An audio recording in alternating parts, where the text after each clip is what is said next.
This squat workout kind of created on the fly, and it has wrecked me.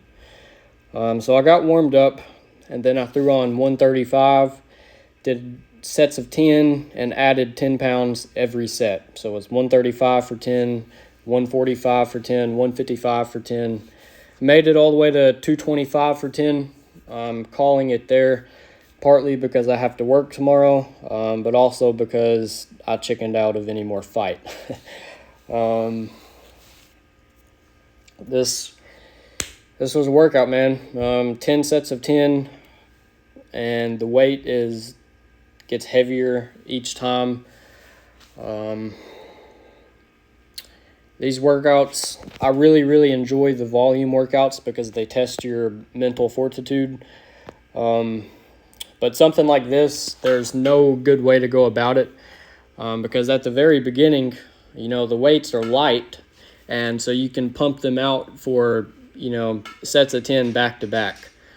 However, pumping out reps with no rest in between builds up lactic acid.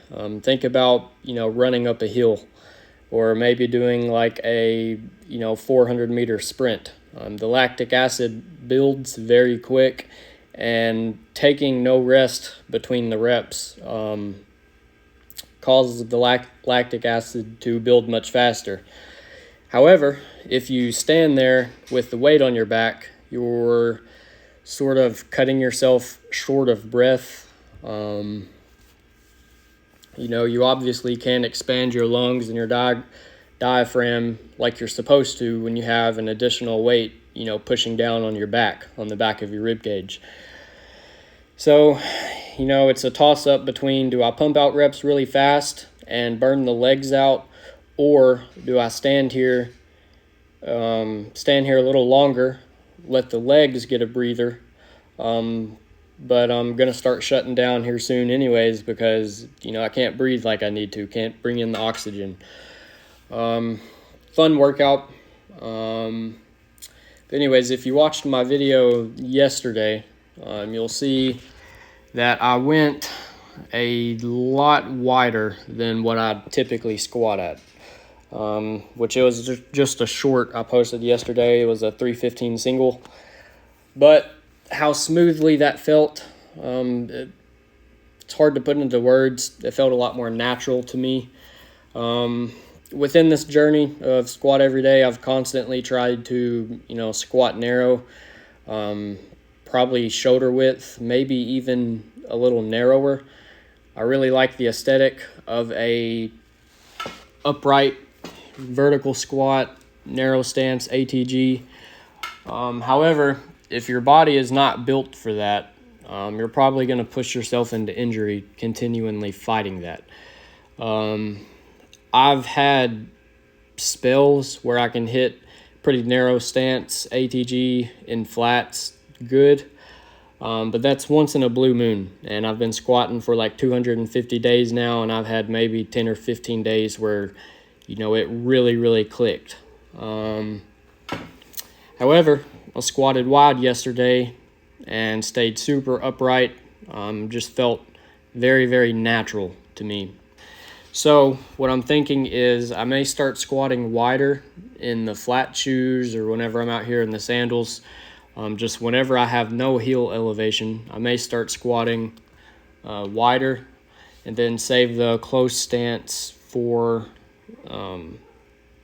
workouts like these when I'm in the lifters. But we'll see how it, pans out. I've always liked the idea of squatting with my toes straight, and I've never really been able to do that. I don't know if it's, a restriction on ankle mobility or whatnot. It's very possible that it is. But, your hips have to go somewhere. Yvonne touched on this a little bit in his last couple of videos, and I don't know if y'all have seen these guys, but Sitka Strength, weightlifting channel. They just did a video over Liu Xiaojun's back squat, and they mentioned, your hips have to go somewhere. If you squat wide, you can, put them directly between your heels. However, for some builds, your knees have to go forwards, but they can only track so far forwards, and your hips have to start tracking backwards. And with rearward hip travel comes a bent over position. Just some of my thoughts. I don't know. It's a good day today.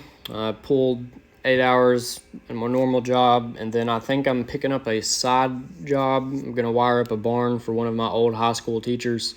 So I went out there and looked at that, and then me and my coworker ended up swapping out some receptacles for him. They were in the wrong places. Ended up troubleshooting for an hour because the circuits were not fed where we thought they were fed, and we were trying to put GFI receptacles in, and I don't know, it was a big hassle, but hey, we eventually figured it out, and I was pretty proud of that. We were kind of out there by ourselves, just sort of troubleshooting it, and we finally got it mapped out, got everything straightened out, and put how it was supposed to be. Didn't get home till like 7:30 today, and then came out here and straight into the workout. It is now 9:01. I reckon I'm about to go in and take a shower.